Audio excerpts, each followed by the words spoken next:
well, we're just going to go. Maybe Facebook will catch up. Hi, everybody. Welcome to another edition of The Bullet. My name is Paul Lathrop. I'm the Deputy Director of New Media for the Second Amendment Foundation. Sorry, my tongue got tied. Joining me today, as she does every other Wednesday, Amanda Suffecool from Eye on the Target Radio. And I do not know why Facebook does. For some reason, Facebook does not seem to be catching up with us. We're live on YouTube, but Facebook does not seem to be taking us live. But Amanda, thank you for joining us today. We've got a lot to get through, and I'm going to try to kick us live on Facebook as we get started here. But two main topics I want to talk about today, and we got a lot of comments about one of them yesterday, even though we weren't really on that topic, and that is Biden's, and I'm going to try to pull up the official name of it. It is the Disinformation Governance Board is the official name of the agency within the Department of Homeland Security. I can't seem to call it anything but the Ministry of Truth, which that's what it seems to me is this is the official line from the government, and it seems like a dangerous road for me to go down. I think I'm going to hand it off to you. I'm going to try to get Facebook to catch up to us. So, I mean, really the thing is that you know where the Ministry of Truth term came from, and that was George Orwell's 1984. And here's the government, and they're going to tell you what's the truth and what's not the truth. So I kind of call them the thought police. So should you be thinking in the wrong direction, they're going to police that structure, police those thoughts. So, who would have thought that we're sitting here in the year 2022 and the government is going to tell us what we can and cannot say in the name of making sure that we do things in the correct First Amendment manner. But it's the First Amendment, so there is no correct manner. Yet, here's what we get. The Ministry of Truth. So, Paul, you got us going yet, or do I just need to keep blathering on? Because the biggest concern that I've got is to have somebody. I mean, we see it on Facebook, we see it on Twitter, we see it on these things. To have somebody tell us what we can and cannot say, what we can and cannot do. It's now a big joke that you're banned on Facebook and that you're in Facebook jail and that your inmate number, blah blah blah.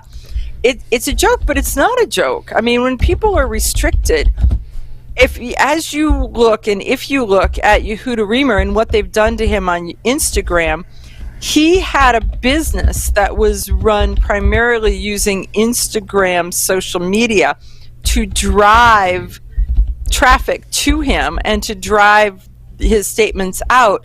And they have throttled him back to where he is losing like 95% of the interaction on his page because the Ministry of Truth doesn't like what he has to say. Yeah, that's exactly, the throttling has been a problem for a long time. Mm-hmm. And I've noticed it through Polite Society podcast, and it's been noticed in Washington through the Second Amendment Foundation. There's 500,000 people that follow the Second Amendment Foundation, and I can tell you boosted posts get maybe 5,000 people that look at it, and those are boosted posts. Right. You can. It's crazy in some of them, depending on the topic. I mean, I do some stuff on LinkedIn, and if there's a gun involved in it, then I probably 10% of the traffic that I would typically see on some other post shows up on those posts. But they need to stop. Yeah. I'll just say guns are legal. That's the problem, is they get to decide what they like and they don't like. And it's not like we are showing the commission of a crime. It is not like we're showing harming someone or someone, those type things where literally, I personally think that the only thing you shouldn't be able to show is the person committing a crime showing the crime. But yes. If there, for example, you should be able to show a crime to help catch the person that committed the crime. Right. But you shouldn't be able to show a crime for more social media likes, as they're like, hey, look at me. That. Right. Yeah. My worry with this Ministry of Truth, or the whatever the Biden administration wants to call it, is that the official, and let's face it, the person that they put in charge of this thing is not exactly known for putting forth the truth in herself. Just balance. She's not known for balance. She's known for her truth, not the truth. She's been one that's been known to. She was known for calling the Hunter Biden laptop a made up Trump story by the Trump campaign. Yeah. Right. Okay. Well. So she buys the rhetoric and then repeats the rhetoric. So critical thinking skills, which is what you would wish for, if you were acceptable and amenable to this position, critical thinking skills would be what you look for. I'm not amenable to it in the first place, but there you go. There you go. We are getting, and I should have mentioned this at the very, very top of the show. And by the way, we are now live after a lot of keystrokes that I'm sure you heard on the air. Yeah, we heard them. We are now live on Facebook, finally. Talk about being throttled, but we're getting some comments in. And I should have mentioned this at the very top of the show. DJ, yeah, may the 4th be with you, but beware tomorrow, because tomorrow is Revenge of the 5th. So... Golly. So it's all this May the 4th be with you. And then you tie that to the whole Kent State May 4th things. And, I'm listening. I have to say that Kent State University is my alma mater. Mm-hmm. So when you sit and watch people from across the country say things about it as if they were there, or they were the experts, or it is really frustrating to watch. They're like, well, I saw these pictures and this is what I know. And it's like, okay, I'm going to refrain from even commenting, because as soon as I start commenting, it's not going to... I'll be the Ministry of Truth and Justice in the American way, and off with their head, right? That kind of thing. So I just let it alone. Let me get a couple, because I knew we were going to do it. We're getting some great comments in about this. Roll. We started getting comments yesterday, and then the topic wasn't even this, so I knew we'd get a lot of fantastic comments in. Let me get to a few of them. DJ also said, social media is a public platform, but each platform has ownership or oversight. Expecting no censure of some sort is fairly naive. You know what, DJ? That is fairly correct, and that's one thing I'm hopeful about Elon Musk buying Twitter. I hope it does absolutely go through, and Elon is at least outwardly free speech. And here's the statement on this. As long as these public platforms do not accept any government subsidies, funds, grants, anything of that nature, because as soon as they do, or as soon as they start to market themselves as a public platform for public information, then all of a sudden that changes. If they say they're a private business, then they don't have to bake the damn cake. But if they then start to play in that other arena, then yes, indeed, they have to. Yeah. As Amanda has suggested, are there exceptions? That's an example of suppressing truth, quid pro quo. Yeah, I get it. It's a tough place to be, but and then my take, here we go. Where is it? There we go. My take says we have judges and juries to minister the truth. I don't know if we want to drag this there.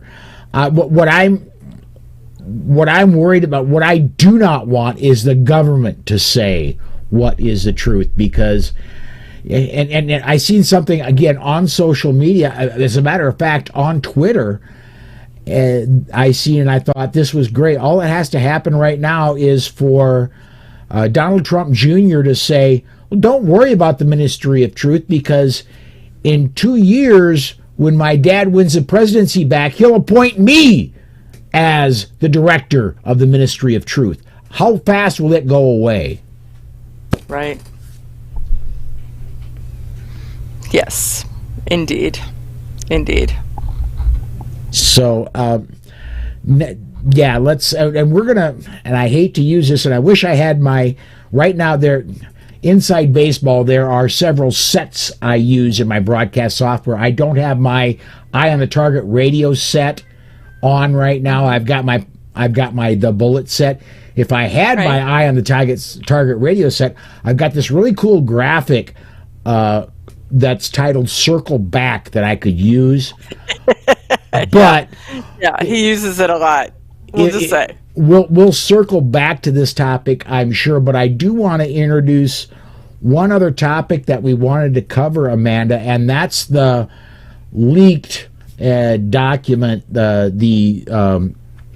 came from Justice Alito, that is a preliminary opinion for an upcoming case that is supposedly going to be overturning Roe v. Wade. I personally think that this is incredibly dangerous. The Supreme Court does what they do, and to let that out in the public before the decision comes out. Right. Well, they're still in the negotiation stages, judge to judge, as to what are they positioning, what's the statements, how is it going to be.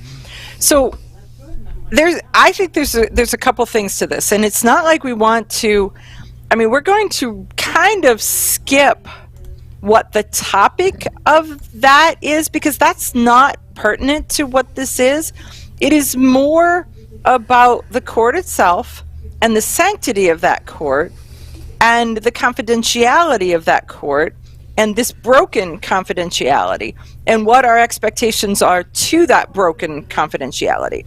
So regardless of what the case is, though the case is making people lose their minds, this is about some, it's not an intern, it's some clerk that is clerking for a judge who determined that they didn't like the direction it was going.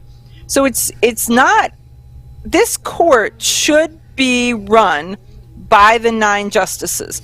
Those who were vetted, those who were approved. Those are the decision-making factors within the United States.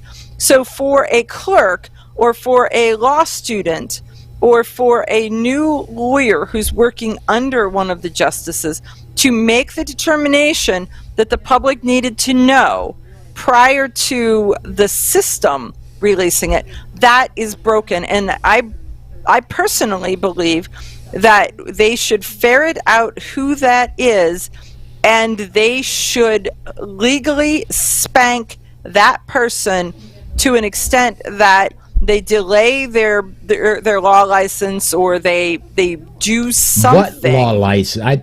They need to be kicked out of the legal community, period. Their next job needs to be entitled with, do you want fries with that? Fries with that.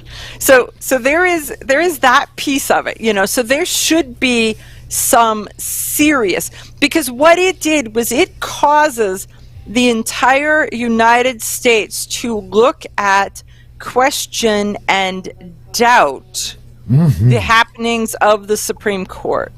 And the sanctity of the Supreme Court should be a given within the United States. So that's the first piece. The second piece is, now as we start to ferret that out, and we're sitting here waiting for Bruen versus the New York State Rifle and Pistol Association, and we don't know who was assigned that case. We know who was not assigned that case as these cases start rolling out, because typically what happens is that the bigger cases, each justice is given one to make the determination. That leads us to the chance that Justice Clarence Thomas, there is a really good chance that he is writing Bruen. Yes. Please. So everybody, what's your thoughts on that? Because I believe that that is really the issue at hand that we should be talking about. When Craig and I were on the air yesterday, I mentioned that briefly, and the other thing is, and I mentioned this yesterday as well, Thomas is getting up there in years. Thomas is where most people would be considering, is it time for me to maybe, ease back in the rocking chair or jump in the RV and enjoy retirement? Now, admittedly, Supreme Court Justice, it's a lifetime appointment. You go until you don't want to go anymore. He may not be there. But there's been speculation, especially this year, that is it getting to be time for Justice Thomas to go? I'm wondering. I don't believe that Justice Thomas is saying that. I believe that the liberals are saying that. Yes. Because they're trying to force him out during a liberal presidency.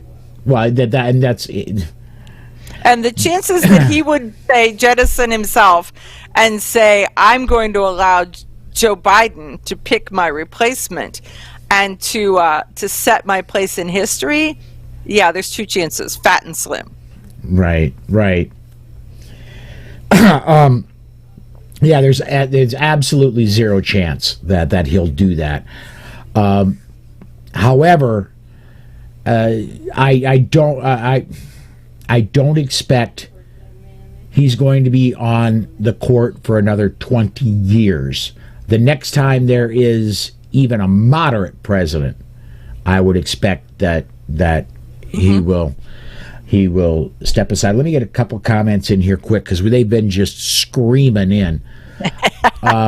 Sand Hills Media, John says, this leak won't destroy SCOTUS, but if it happens again, that will destroy him. One leak we can handle, multiple leaks, and app confidence is gone.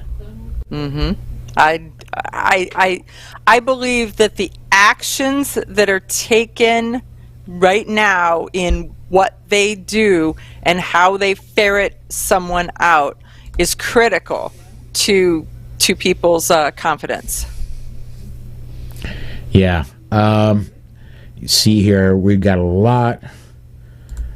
Charlie, hey Charlie, over on the Facebook side says, Clarence knows that and will leave when he's ready. And I'm not pushing him. No. If Clarence Thomas wants to stay until he's 135, God bless him. I hope he doesn't do a Ruth Bader Ginsburg and pass away during a liberal president's presidency, but at an inopportune time, right? Right. Because he got such a raw deal in getting into that position, and he's not really had a case because he's not a very vocal. He's not a very vocal justice. He kind of goes in, does his thing, writes his dissent or agreement, and stops. And so Bruen may be, if he really is assigned Bruen, it may be the history-making case that he's looking for. Yeah. Now we've got it. Now, because of trolls, I said it so that you can only comment once a minute. It's taken him a while to get them all in, but I've got a chain of comments that I want to get from DJ Play Nice. And I think he's finally done with this chain. But here we go. First one is, if platforms with subsidy are to be truly representative of the First Amendment, things like nudity, violence, consider here film rating system should be allowed. Access becomes an issue, and the internet does not have person verifying eligibility by age or other palpable means like someone taking tickets or checking IDs. It's a rough situation, and there are no silver bullet solutions. Discussions such as this suggest to me that efforts offered here are indicative of finding the greater good. Community standards is measured for things like obscenity. And there's a spot where okay, there's different channels for different things, and there is, if you're underage, then there is parental guidance and parental control. I mean, frankly, tell me when you found your first Skin magazine, because you probably weren't 21 years old. You know, you find a way, you find a thing, then you read it with a flashlight under the darkness of the covers, right? And I'm not saying, but it is sort of that. Oh yeah, there's. When was the first time you drank a beer? I'm betting you weren't at my age. My age, when I was getting there, it was 19, and I had a beer long before I was 19. We were the 18-21 thing where they kept shifting it. But So again. Cigarettes again. And I'm not saying beer, porn, and cigarettes for 5-year-olds by any means, but there is a will, there is a way. My take has a great question. Isn't there a minimal age on Facebook? I think there used to be an age of 16, although with parental, I don't. There is. I know I have to set on, when I set these up for YouTube, I have to say these are not made for kids, even though I do not allow swearing on the air. I do not handle firearms live while I'm on the air. But it is not a juvenile topic. So yeah, I do the same. Yeah. So, I do believe in order to create a new account by yourself, you have to be 16, but I think they allow accounts down to 12, I think, but I'm not certain. I don't have children of that age. So my kids are all grown and gone, and I've got grandkids that are approaching drinking age. So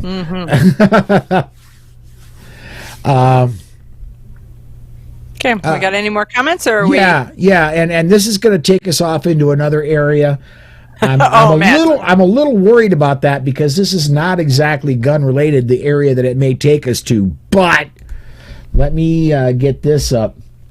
Magazine is nothing compared to a teacher pushing an agenda at 5-year-olds. I think that's referring to Florida, and rightfully so. I really want to keep this about guns, but let's just say I'm with Florida and against Disney personally on that, and so we can cover this on a bigger scale, because I think that what this says is look at that and look at the awakening that's happened with that. Look at this situation that's happening with whatever's coming out of the Supreme Court, this leak that's coming out of the Supreme Court. So what's happening, you tie that to 25 states that passed constitutional carry. What I see is a wave of things that are leading us to states' rights and a complete battle of states' rights. I mean, wasn't it Minnesota that did that said if you build a gun within our state and you don't sell it outside our state, the ATF can take a flying leap? That was Kansas. So Kansas. So when you start to look at states' rights and you're drawing that, for a long time we've been talking about we're coming to a states' rights fight, and I thought it was going to be a Second Amendment one. But potentially it looks like it's going to be an abortion one. It could have potentially been marijuana as it applies to firearms, or marijuana as it applies to recreational marijuana. You start to look at all of that, and that ties back to guns, because the 4473. But you start to look at these things, and I see the iceberg melting and shifting and moving in the states' rights direction on all of these fronts, and that is, I think it's good. And I think that that's where our awareness should be. It's not we're reading this because it's titillating and that because it's you're looking at this as a bigger picture. Take these pieces, put all the puzzle pieces together, and look, we're in the middle of a states' rights fight. Well, and where some people, I'm not, but some people are worried about, well, if you're saying states' rights, where does that leave New Jersey and California? Don't they have the right to ban guns? I understand where that argument comes from. However, the Constitution says shall not be infringed. Mm-hmm. And we also can go back to the McDonald decision to go back to the Heller decision and McDonald decisions, and where I believe it was Justice Scalia, in his opinion, referred to common use firearms, and that that firearms in common use are not to be touched. And that's where we get the AR-15, the Glock 17, the most popular firearms in the nation today. They're under attack, but they're also nationwide the most popular firearms. I don't think they can be touched, and we're going to have to do the court fight to find that out. I mean, but at the same time, when we talk about states' rights, there are some battles that are on a federal level. They are covered by the Bill of Rights. Mm-hmm. Abortion is not. Firearms is. The First Amendment and freedom of speech and freedom of religion are. So when you look at it, it's just that they can't do these willy-nilly across the board things. I mean, frankly, we're probably going to head to the whole medical thing and Obamacare, because forcing, once again, please, but forcing that. So when you look at it, it's like, what truly was covered by the Constitution? What is truly covered? Because it says, here's the Constitution, here's what the federal government should supply, and then the rest of it is deferred to the states. So what part of that? People themselves, yes. Yes. So what part of that do you not get? So then the fight is in New Jersey for New Jersey. Yeah. All right. Well, we are coming down to the bottom of the hour. I want to get two more comments in here, and then I think we're going to go ahead and work on shutting this down. But let me get this one in. Roderick over on the Facebook side. Hey, Roderick, haven't seen you comment in a while. Thomas used the 14th Amendment privileges or immunities clause in a concurring opinion for McDonald. Alito, in the majority opinion, used due process clause. Thomas may not be able to write the opinion he desires for Bruin. You have a point there. I still think Thomas may be going to be the one to write this one. Well, yeah, we know. We don't know. I suspect, because Alito is writing this one, that Alito is not writing the majority for the Bruin. That's what I suspect too. And then my take says Supreme Court and the Constitution is all we have for the Republic as we know it. And DJ Play Nice says, I wish it was more about the 10th Amendment and have ancillary connection to the Fourth Amendment right now. Federal preemption is what could relieve all ills under discussion here. And he follows up with, the Constitution is the ultimate preemption.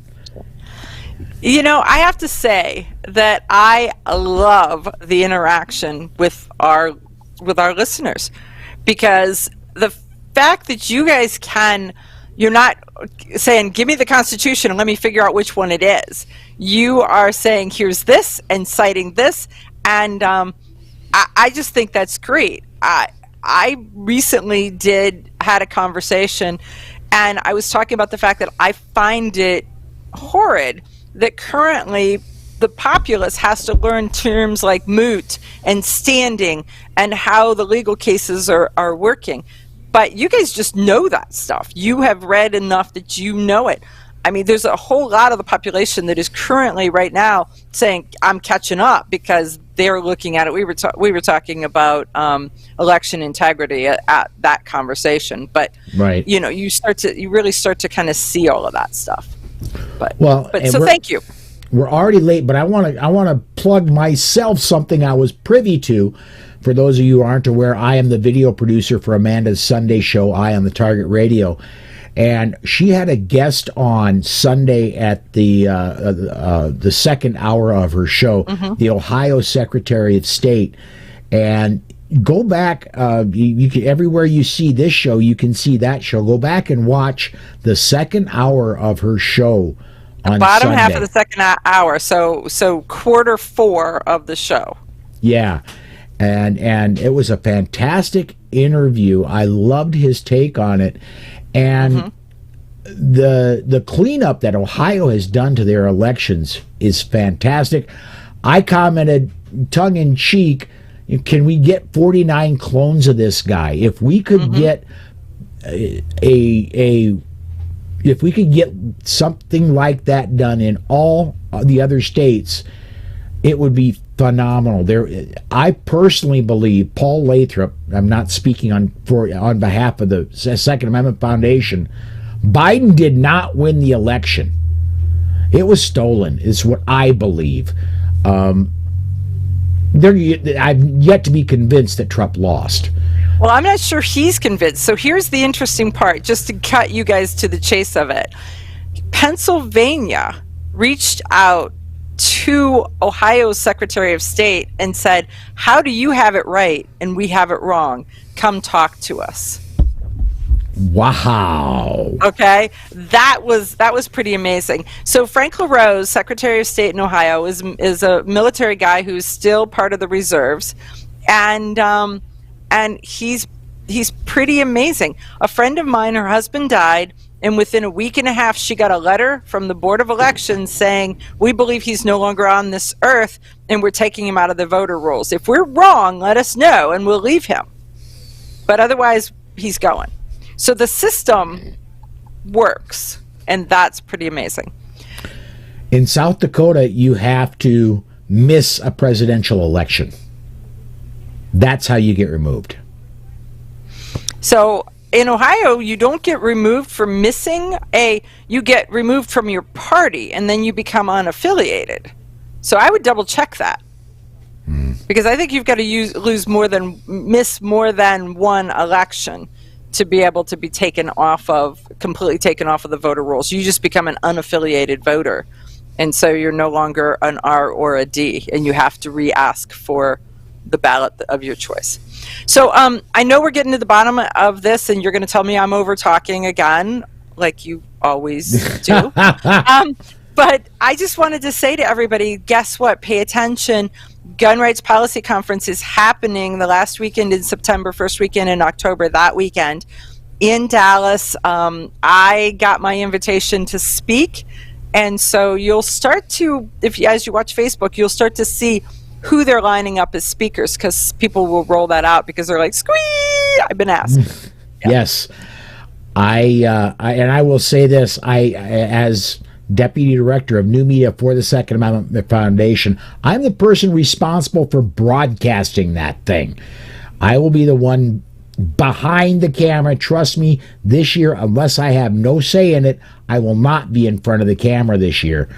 But for 2 days, and who knows how many headaches and panic attacks, I'll be behind the camera pushing buttons, making sure everything looks good and goes out correctly. But it will be on the Second Amendment Foundation's, not Polite Society, it'll be on the Second Amendment Foundation's Facebook, YouTube page, and it will go out over OpsLens Live. So that's pretty cool. Anyway, and one last thing I want to put, yes, we're over time, but Amanda, please, we're going to be doing a fashion show. Tell everybody about that a little bit, will you? Okay, so I think we're gonna do 4 fashion shows this year. But the one that really matters right now is at NRA. The NRA annual meeting, Saturday evening, we are doing a concealed carry fashion show. And so right now I'm lining up the program and the models and the products. And let me tell you, my living room is starting to look like a warehouse, we'll just say. But if you go to my Facebook page, Amanda Suffecool, you will find a link to tickets. We're starting to disseminate that information to get it out there. And you should be able to find the link to tickets and Susan, your wife's Facebook page, because she is one of the models. And so as we share who the models are, the links go with the models, the links go with the products. And so we've got just most of a month, let's just say, and I need to use every day of that. Mm-hmm. And then we'll be in Houston, and it's gonna Saturday night. So if you're in Houston for NRA's annual meeting, plan on joining us, because then you can see us face to face. You'll see a lot of the guests that are on the Bullet, a lot of the guests that are on Polite Society podcast. And you get to see us in person, and you'll get to see some of our personalities just kind of oozing out. It'll be a great time. All right. Well, we are. Oh, and DJ Play Nice says, well, let me get two comments in here real quick on our way out the door. Gun Websites, of course, said going to be September 30th, October 2nd in Dallas. Gives the link. Thanks, Pete.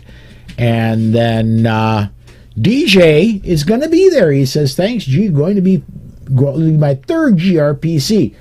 DJ, please stop by and say hi. I'll be the one in the back with absolutely no hair and even less than I have now. I may be pulling beard hair out. But oh yeah, he's a freaker. You'll get to see him. You'll get to see him. Just saying. Stop by and say hi, DJ, please.